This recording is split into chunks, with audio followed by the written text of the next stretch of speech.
amabhinqa sibabonise uthi ukubhinqa sekusentweni manje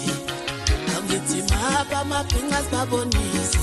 uthi ukubhinqa sekusentweni manje ithi kolosha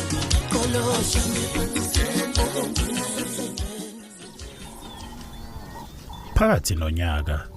ezindaweni ezisemakhaya kuyathuleka kushaya nomoya akube kusafana ke uma sekungamaholidi asehlobo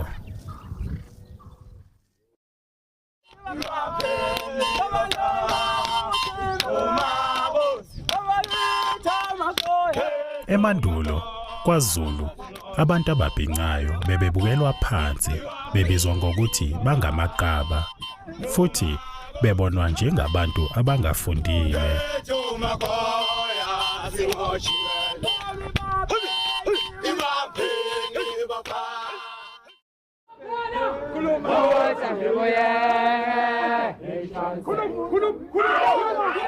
izinto ziyangokuguquka isizukulwane samabhinqa manje sesiphumela obala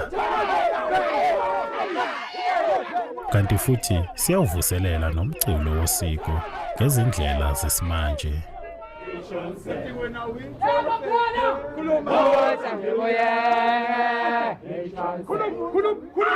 iningi labo sebesebenza imisebenzi ehlukahlukene efundelwa ezikhungweni zezemfundo ephakeme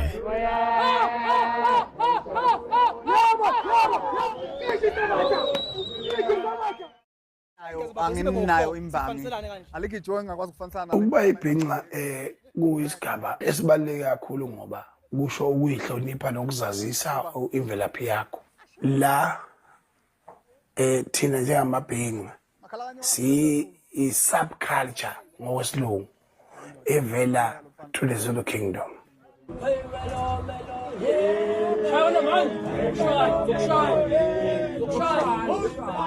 ungalisusa ibhinqa emaphandleni kodwa angeke ubususe ububhinqa emuntwini obhinqayo